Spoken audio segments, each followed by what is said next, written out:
Hey, what's up? How's it? Aloha, it is me, Makani. Welcome to Culturised, the space where we get to share, teach, talk, and learn culture. Cultures of the islands, cultures of anything, whether it's ethnic, social, or native. I truly believe if we understand a little bit about each other's cultures, we'll all get along a little bit better. Sitting in front of me, we're talking Samoan culture today. We're going to dive into Fa'a Samoa. We're going to talk about Samoan culture. And the perfect person, of course, I had to reach out to the Ainga, the family. Cousin Puni, how are you, brother? Good. Okay, so first of all, thank you very much for being here. And we are a cultured show, so I want to make sure that, so we've changed a little because of this this whole ma'i going on, but this is a lei for you. I'd usually put it around your neck, but, that's how we got to do it. So mahalo, brother, for that, for being here. The Samoa exchange leis, they do things like that as well. I want to get right into where you grew up in high school. My dad came here in the 70s. Whoa. And for a mission for the Seventh Adventist Church. And my grade school was in Kailua Mission School. Wow. Yeah, when it was like just houses and coconut trees and almost like Samoa. Yeah, almost not that many traffic lights. Only had four corners, Goodyear, had a Burger King, McDonald's, and that was it, And then my high school, then I went to Hawaii Mission Elementary for my 5th, 6th. I graduated. Then I went to Hawaiian Mission Academy off of Pensacola Street. That is like right over the block from where I live. I didn't know you went to Hawaii Mission Academy. I don't know why I thought you were in Samoa growing up, but you were here in high school. Growing up in the house, what ethnicities are you?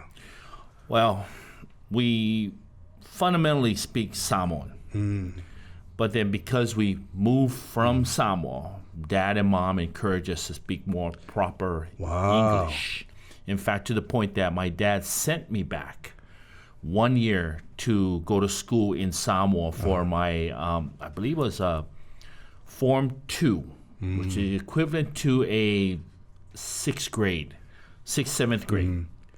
Yeah. Just so you didn't lose. So I could learn proper Samoan speaking, and then also learn the culture more realistically of how, because they always got that story, back in the days, we used to walk, Right. how many miles, go over the mountain and go to school. So he wanted us to experience that. Wow, so he thought you guys were spoiled in Hawaii. Yeah. When you went back, was it difficult going back to Samoa at that age, being what you call a Hawaii Samoan? Yeah. Or Samoan. What did you feel a difference? Tremendously, because the colonial mentality of coming back. You have that fa'apalangi, the foreign kid coming back to learn. So you were either picked on or you were thought of like some great athlete. I mean, you get the attraction, but at the same time, you get to live in that fale, and you get to wake up 4:30 in the morning.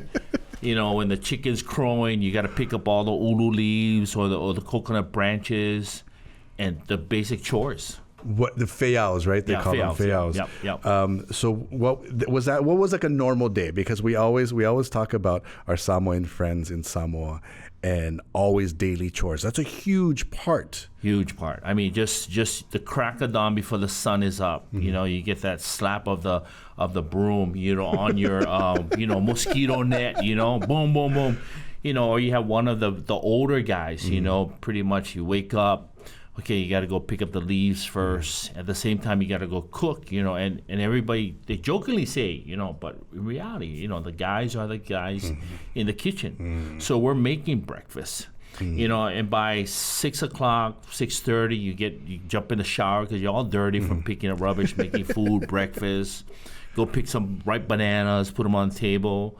Get a small piece of taro like this, and this was like in the 80s, Jeez. And then go to school. Right when we come back from school, same thing again.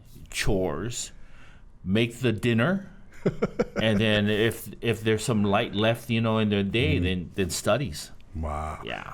Did at the time, of course, what were you think? You liked it, you didn't like it, that was just what you did? Or did it shape you into, did you know what you were doing, why they were doing, why were feaus important? Well, humbly speaking, that just some of your duties that you have to do, not have to do, but choose out of respect. Because we were being flown back to Samoa, living under the roof of auntie and uncle. So, me being like who I thought I was, and, oh yeah, I can do this, yeah, happy for help out, but the labor, it's not like you pick up the broom, and the American broom and sweep. This is like you gotta go make your broom, go to the coconut trees, scrape those leaves off, and use the stems. We're talking feaus, kuleana, responsibility, chores. We're talking Samoan culture right here in Culturized. If you're joining us, thank you so much for doing that. Check out our website at culturized.com. Bringing you what matters. Viewers can receive the Star Advertiser digital full access subscription for just $9.95 per month. Go to staradvertiser.com and click on subscribe. Use the code AHITHING. Aloha Termite and Pest Control, your local and leading pest and termite control solution in the state. Always providing you superior service with Aloha. For all your money needs, Hawaii Financial Federal Credit Union is here for you. Visit hificu.com. That's hi-fi, letter C, letter U.com. Hey, thanks for joining us right here in Culturized. We're talking Samoan culture. Why happy people of the islands? Now, when I dance in luau, we always talk about, and everybody loves, and hands down, we always talk about, Hawaiians when they throw parties, Maoris throw parties, all the Polynesians. It's always at the end of the day that Samoans always have the best parties. What is it? Yeah, because we're talking feaus, right? Yeah. We're talking chores, and you guys have to literally make your broom. You have to go out, rake the yard, pick everything you got to do. But they make songs and dances about it. When did you realize, are you always a happy person? I mean, I literally, it's just something that's innate in the blood. It's always growing up around family. And I think every single culture has that, it's family this, family that. It's always family. If it's not church, if it's not sports, it's family. And when it's family, it's the big family, tell me when you've seen a Samoan by himself. Literally. Only right now. This is probably the But everybody's outside, probably. Everybody waiting outside. We're going to party luau afterwards. True. Yeah. And it's an innate thing. And when you guys got together, it was just music, and it was food, and it was jokes, dance, and it was and that's the other thing. Everybody would just harp on each other about things that, like, deep things. Yeah. You mentioned just a few minutes ago about family, faith, family, sports. Yeah. Was it like that in your family? What was faith? Obviously, the most important. Yeah. Faith. Yeah. What other things? How did Dad become a Seventh-day Adventist? Well, because prior to religion, what was in Samoa? Nothing. The missionaries came, basically missionaries came. You're dating back.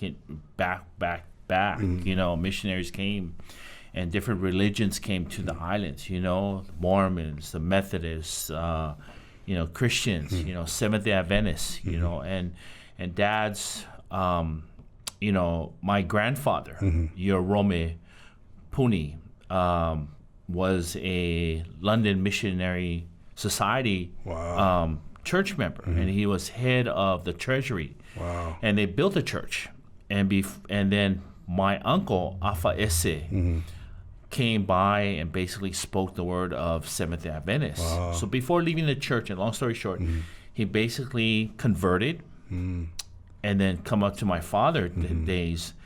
He basically had to make a decision whether to become a teacher, doctor, pastor, or lawyer. Wow. And he chose by his heart and by the faith to be a Seventh-day Adventist minister.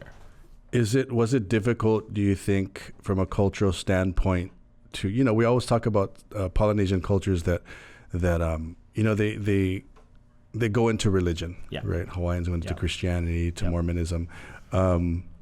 Was it an easy transition? I mean, do you think for your grandfather? I mean, that's London. I mean, that connection, Samoa and London, how did...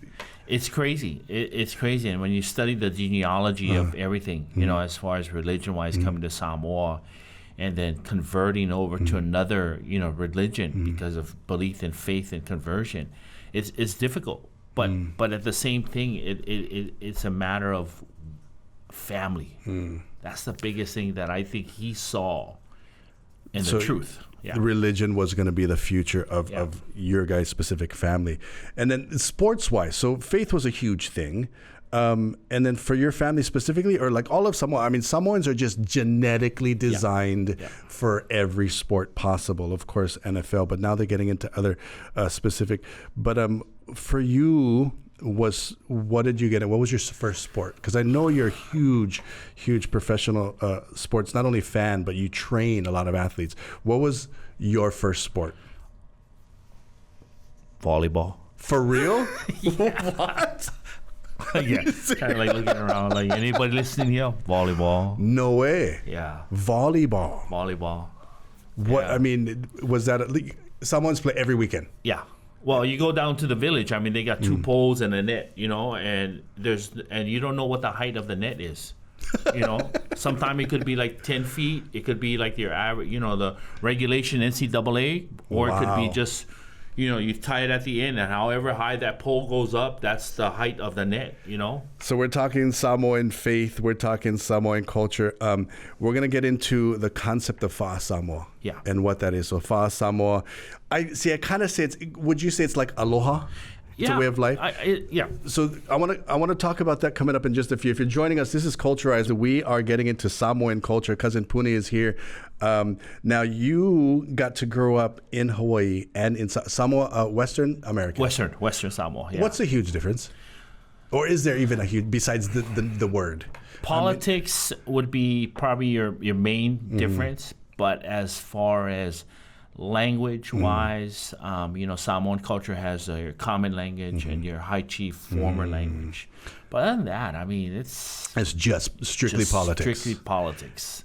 But within the cultural side, do people from Western look at American Samoans differently, or yes, vice versa? I mean, just basically, I don't. If I said what I would say, I would cause bloodshed and war, but they used to send other people, and I won't say which island used to send other people to the other islands, Wow. And for certain reasons, To recruit. Or to because banishment or some things like that. I mean, and you're going back to like the 1200s and everything like that, when Tonga War, the Fijian War. So they were. We know that they were a very warring society, but I didn't realize that even within Samoa, with each other. Yeah, villages and different districts. I mean, people talk about slavery and everything like that. I mean, Samoa was conquered. Wow. And there's some vicious stories about Tonga conquering Samoa, Fijians, and vice versa. So this whole navigation stuff is real. Wow. So even within, I mean, we always knew we were a warring kind of society and culture, even within Samoa. You brought up a little bit earlier, we're going to talk about Fa'a Samoa, but I just thought about this. Two different, would it be considered a dialect? High chief. Yeah. And would it be regular? Yeah, regular, common, everyday average. Were you taught both? Yes. Because you now, I know we're going to talk about Fa'a Samoa, but I want to get into this because you are of rank. You have, is it pe'a? Everybody says pe'a. Everybody says pe'a. What is the tattoo, the actual, is there a word for it? Is it a? I mean, tatau, manofie, there are different terminology used by different family members. And our family, we get marked or we get tattooed by one particular clan. Wow. And that's been generations. We seek out one particular family. How old were you when you got yours? I would say 2007. Wow. So that was about 13 years ago. What is that process like? Because we see it, and if you've never seen a pe'a before, it's pretty much a body tattoo on a Samoan. You have to be of rank. Yeah. it's a privilege to get privilege, it. yeah. And it's a crossing over to manhood because there's much responsibility, for it. You can't just wear it. And not only that, I mean, you have to be trained certain ways before you receive it. Wow, so it's not to take away from today's tattoo, but Right. people just get tattoos aesthetically because it looks cool. Hey, $5,000. This is your PhD. Pretty much. In Samoan culture. Prior to getting your pe'a, what are things you have to know? Like if somebody sees that you have a pe'a, they're automatically gonna know this. Like how to weave a basket. Right. What are other things you have to know before you get that pe'a? Well, just characteristically, you have to be of chores. You have to kaukua. You have to be of servanty. Those are the mannerism of just. Not to take away those who don't have the tattoos, but when you have a chiefly titles, and then you have the pe'a, I mean, your standards and standing is a lot more higher than. So you're not just, I always thought that, you get the pe'a, you have chiefly rank, you don't have to really do anything, but the foundation that it still goes back to fe'aus. You have to make sure that you know all those critical things as a Samoan to carry that, because even if, there could be somebody with a pe'a that doesn't speak the language. Oh, don't go there. Please don't go there. Please do not open that one up. If you open that one up, I mean, we could be here forever. And I'm going to just say this, and I'll just leave it out because you brought it up. In the past 15 years, like you just said, there are guys that get it, pay buku bucks for it. But when you talk to them and you even say the common word of malo, talofa, hey, how's it? They'll throw back they won't, and then they won't reflect any language, and it's like. We are talking Samoan culture with not only cousin Puni, but because he does have a pe'a, I actually should be sitting on my knees right now in front of you, right? No. No, see, that's the humble part. Right. But we're talking pe'a, we're talking chiefly markings, we're talking the body tattoo of a Samoan male, and you have earned yours about 13 plus years ago. We talked about, there's some people that get it and just to get it for aesthetic purposes. But you have to follow, you have to know. It's like, it's for lack of a better analogy, it's like your PhD in Samoan culture. What was that process like? To get your pe'a? Well, I have to throw a disclaimer out there first because, we could spend days talking about the pe'a and everything like that. But I had to actually wait. Wow. I had to wait till my dad retired from the church. Okay. Because our religion cannot spill blood. Okay. I was just going okay. But I had to wait. And then when I got the word, I rushed. Wow. I went because my grandfather on my mom's side was pure Samoan, but he was pure white. Wow. I mean, he was not albino. He was just light skinned. And when he passed, and then I looked at his casket. I saw the pe'a.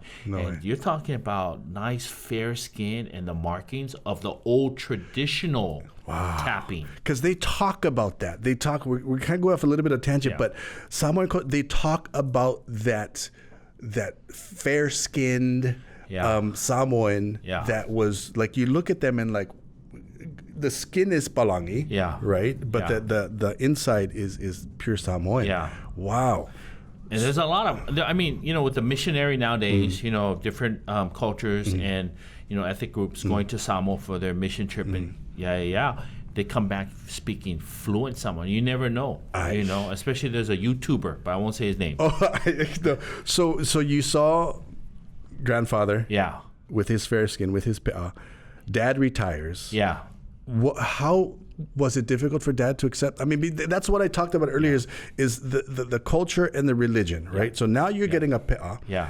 Dad is a huge. And I didn't tell anybody. Whoa. I snuck. I basically not even Dad. I didn't even tell anybody. I waited since I was 14 to 37 years of age. Whoa. And while I was in American Samoa with my sport clinic and fight club, I got word that my dad was retiring.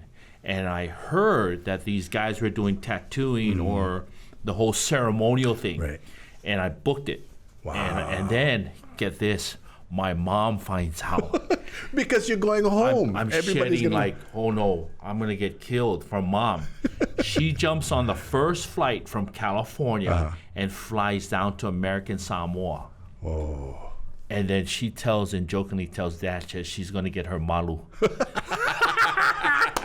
Because you have to have a pair. Right. So malu is the markings for the female. Yeah. Now, so what?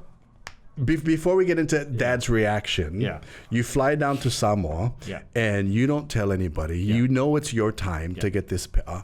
How long is the process, first of all? For us, and I didn't fly down. I was there I had a clinic from 04. Right. Yeah. And then 07 is when I got it. My mom is the one that jumped on. But to answer that, the process, for us, it was 13 days. There was 3 of us. Straight. 13 days of tattooing. 13 days of tattooing. And the only day that we stopped was, I think, a Sunday because of church reasons. And so we rested and we were happy. Oh, my goodness. See, I even like, that is even intriguing to me that you're doing a cultural practice. Yeah. Sunday comes around, we're taking a break. Yeah. So we're sitting down and talking Samoan culture. We want to get even deeper. We're going to still talk about Fa'a Samoa. We're talking about Pe'a with Cousin Puni. This is Culturized. Do us a favor. Hit us up on YouTube for the extended version. That's going to happen right now. Sharing, talking, learning Samoan culture right here on Culturized. Thanks for joining us.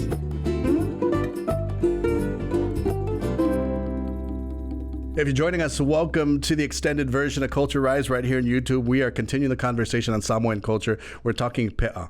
Now, 13 days, of course, you took a break on Sunday, which I think is always really cool because as Polynesians, the faith came in. Yeah. But we really give the respect still to culture and still to faith. You stopped on that Sunday. Now, getting the Pe'a, it's not done with a machine. No, it's done. Done with tools. Yeah, and these, and we can have a whole nother conversation on these tools and Samoan tattooing. But I want to know your experience from that first day, when that needle, when that bone first struck your skin. What was that like? Oh, I can remember to this day. Even this day, I mean, just because the tafunga or the master of tattooing always asks genealogy, and they research it because every single design is different based on the family. But when that boar's teeth or shark teeth, or now because of health reasons, it's kind of like the metal fine, strikes you. I mean, it's just. Even I can still count the tapping. It's a 20 to 30 second, 30-second tap, rest, and then you have the guys that wipe, But that first part on the back, the va'a, that's what they symbolically, the va'a is the journey. Wow! So that's the part that they start first in your back. Yeah. You got the guys stretching, you got the guys wiping. What else is going on at the time? Because you mentioned earlier, it's very ceremonial. Yeah. Do you do things prior to that? Well, there are prior things that you do as far as, meeting and greeting. You're meeting a lot of people prior to it. Not only the Ava ceremony to, the master tattooists. These are traditional stuff that were done back in the days. Even back to the days, there was no ink. They had to burn the kerosene so the black comes onto the bowl. The soot that they use. And they put it, and they tap in you while the kerosene is hot. So you spent 13 days getting this Pe'a. Yeah. That symbolized your rank, your chiefly status, your knowledge in Samoan culture. And I have to bring this up because when I first seen this article, I thought to myself, you want to punch the guy right in the throat because not a lot of people know you were an MMA fighter, right? Yeah.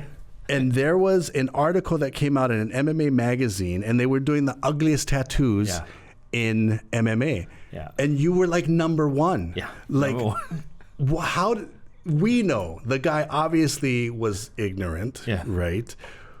Did you, I mean, I wanted to punch him in the face. What were you thinking? Oh, yeah. I mean, first pretense was like, At the same time was like, in the back end, you're appreciative that your culture was being, on a platform that is MMA is worldwide, but the ignorance of describing and is descriptive compared to all the. I couldn't believe the things he was saying. And there was a picture. You're beating the crap out of this guy in the ring, in the octagon, and this writer is like, oh, it's a really ugly tattoo, blah, blah, blah, this and that. Did you ever talk to that guy? No, we corresponded, and he never got back to me. But one of the guys from the magazine basically wrote back in a long apologetic letter. Wow. Yeah. When did you get into? Now I'm going to transition into this because I know you're a big sports guy. We were talking about it earlier, but I got sidetracked because I remember your MMA fight. When did you get into MMA? The actual terminology MMA basically. Back in high school days, because it's just a mix of different arts and styles. Because your foundation is what? Shinmu Hapkido. Wow. Which is Grandmaster Jihan Jae, who was in the movie Game of Death with Bruce Lee. Wow. Yeah. So that's Korean art, right? Mm-hmm. I remember seeing, I don't know if it's a video or a picture of you. Now, look at him. He's standing in the middle of these two guys, didn't move. They're parallel to you, and you kicked the face of the guy next to you. That amazes me. You got into MMA. You were destroying guys, but you also had a gym in Riverside, California. Yeah, we had a gym in Riverside in the early 90s. And then in 2000, I actually had a gym because I got into sports medicine and athletic training. So not only was I breaking people, but also I had to learn how to heal people in the proper medical way. Such a cultural practice is just like Lua, just like any martial art. You need to know how to repair people. You got into sports medicine. You had your gym. You got into MMA. One of the other crazy things, I will never. I try to wrap my head around what you do. From Hapkido to MMA, and then I don't know if you guys Google this, Dog Brothers. Dog Brothers, or Island Dogs or Dog Brothers martial arts. Full contact weapon fighting. Yeah, like speed 100, and you're the only guy. If you ever see these videos, there's a guy in a lava, and just a what do you call kendo helmet. Yeah. That's you. Yeah. It's just skin. And you're fighting guys with weapons. What is the worst thing you got hit with? A 2 centimeter rattan Filipino stick, because you get to fight as many guys as you like. And everybody comes on full gear, elbow pads, everything. And I'm the only brada that's standing with only the skirt. The first time I seen it, I thought, Puni is crazy. Like, MMA wasn't enough for you. No. You wanted to jump in at a park, and they have these organized things, and there's guys that show up with chains, hockey sticks, eskrima sticks, bats, and you guys go full on. Full on. 2 minutes full on. What are you thinking? I don't know. Maybe it's a coconut head. Is it that Samoan in you that just that wants to? It has to do when I started, when I did Lima Lama. I did a little bit Lua, Jikundo. And then I researched the warfare of Samoan, Tongan, Fijian, and I had to trace back to my Tongan roots, and I had to decide, like, how did they really fight their wars? Wow. And the only way you can get better is try to get to the realistic type of fighting as possible. The harder the hit, the higher your consciousness, right? You have to watch his videos. He just skinned. Guys are whacking you. Yeah. Anyway, so you've been in the sports industry, sports medicine, as a trainer, as an athletic trainer, as a healer. the great thing about it is, again, we come back to culture, and you have got this huge give back that I think is such an amazing thing, because we know right now that there's a lot of Polynesians getting into pro sports. Yeah. And you actually have been doing that back in the 80s. Yeah. Right? Yeah. And helping people not only physically get into the combines and all that other stuff, but tell us about, it's amazing because everybody thinks you physically have to be fit. What other things, what is your foundation, your give back? Samoa Sport Foundation. That's basically, we're trying to open up a medical, we did it in 2004, 2008 in American Samoa, but we're trying to raise funds to do one in Apia.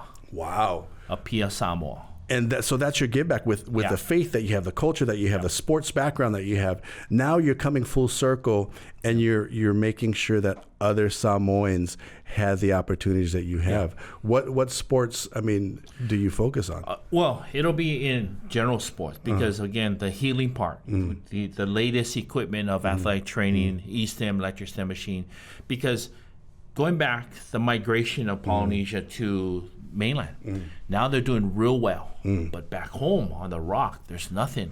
We're playing hard with slipper pads. We're playing with nothing, one shoes, no equipment, barely anything. But it's the rehab of being the latest technology to bring it there, to give them the education to be looked at, by scouts. But even that, you also, I read a story that you also work with the parents, not just the athlete. Yeah. What would parents need to know? Of course, recruiting into pro sports. Yeah.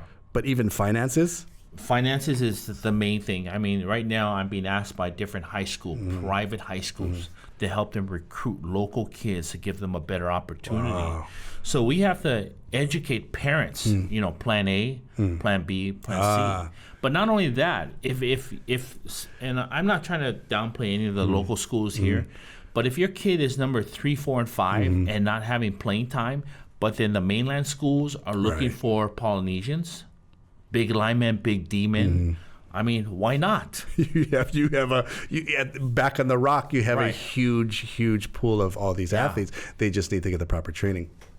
Samoa Sports Foundation, I love the fact that you're taking everything that you grew up with, your faith, everything that was important to your family, your faith, sports, culture. You've been through. You've been in the MMA ring. You've been in full contact fights, Hapkido, culture, chiefly line, and that is your responsibility, right? Well, it comes with the Samoa side. Comes back with giving back. Yes. Now, I have this saying, or I like to say, when you make it to the top, reach back, grab a couple, bring them up with you, But see, I don't have that money. I don't have that financial. I didn't go into the NFL. I didn't go and I took the medical side of things, And we want to give back to the kids that are back in the islands to get the opportunity. That is one of the true essence of Fa'a Samoa.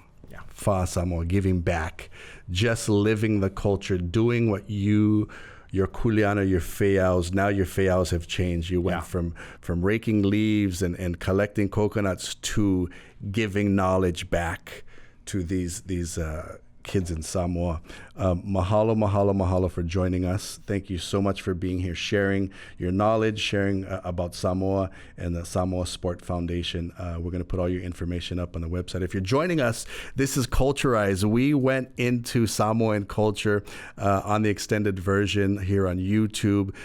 Click down below, subscribe to us, tell all your friends about us. Cousin Puni, thank you very much. This is Culturized.